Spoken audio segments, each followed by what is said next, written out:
السلام علیکم ورحمۃ اللہ وبرکاتہ۔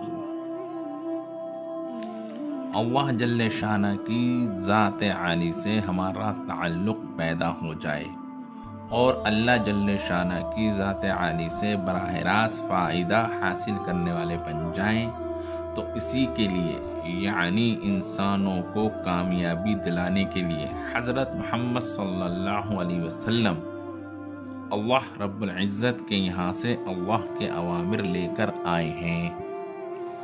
میرے دوستو دیکھو اور اسے سمجھو، ایک راستہ ہے اللہ کے خزانوں سے کائنات کی شکلوں کے ذریعے فائدہ حاصل کرنے کا، اور ایک راستہ ہے اللہ کے خزانوں سے محمد صلی اللہ علیہ وسلم کے ذریعے سے فائدہ حاصل کرنے کا۔ یعنی اللہ رب العزت کی قدرت سے فائدہ اٹھانے کے اسباب اور کائنات میں پھیلے ہوئے نقشوں سے فائدہ اٹھانے کے اسباب، یہ دونوں چیزیں بالکل مقابلے کی ہیں، دونوں ٹکر کی ہیں۔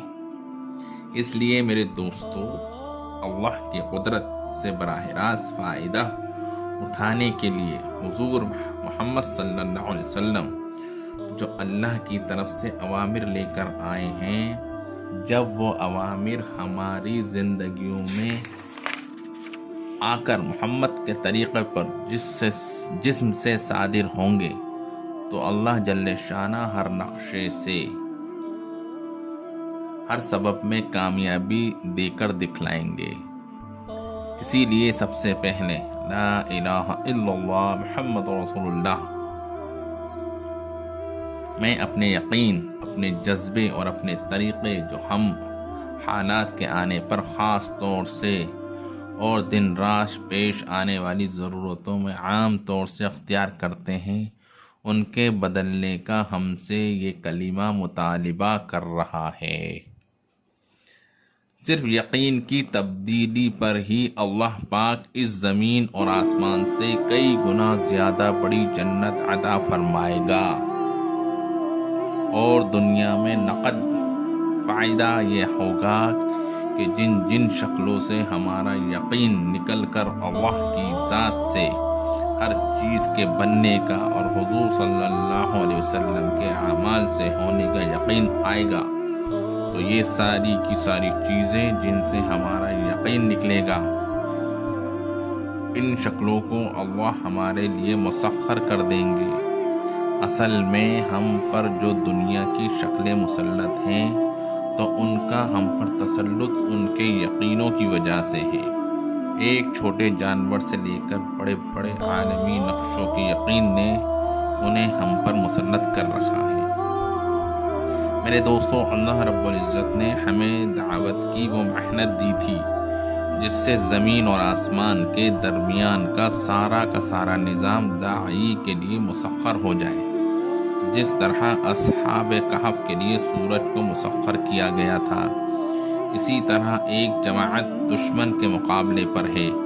ادھر سورج غروب ہو رہا ہے اور ابھی عصر کی نماز ادا کرنی باقی ہے، تو اللہ تعالیٰ سے عرض کیا کہ اے اللہ، سورج کو یہیں روک دے، تو سورج وہیں رک گیا، ٹھہر گیا۔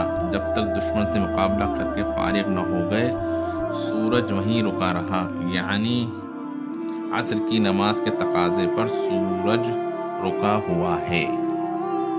میرے دوستو، عزیزو، بزرگوں، یہ بات اپنے ذہن سے نکال دو کہ اسباب پر دعوت چلے گی، اسباب پر دعوت نہیں چلائی، بلکہ دعوت پر وہ اسباب چلا کرتے ہیں جن اسباب تک کی رسائی پہنچ نہیں ہے۔ میرے دوستو، ہدایت اسباب پر کبھی موقوف نہیں ہوئی ہے، ہمیشہ اسباب کا موقوف ہونا ہدایت کی محنت پر موقوف رہا۔ تمام انبیاء کی دعوت کے واقعات کو اٹھا کر دیکھو، ہر جگہ یہ ملے گا کہ بغیر اسباب کے قدم اٹھایا تو اللہ نے اسباب کو موافق کر دیا۔ یہ نہیں کہ تمام اسباب پر ہدایت کو لاؤ۔ تمام انبیاء علیہ السلام کی دعوت کا خلاصہ یہی ہے کہ ہدایت کی محنت پر اسباب موافق ہوئے ہیں۔ جن جن چیزوں سے ہمارا یقین نکل جائے گا، ان ساری چیزوں کو اللہ پاک مسخر فرما دیں گے۔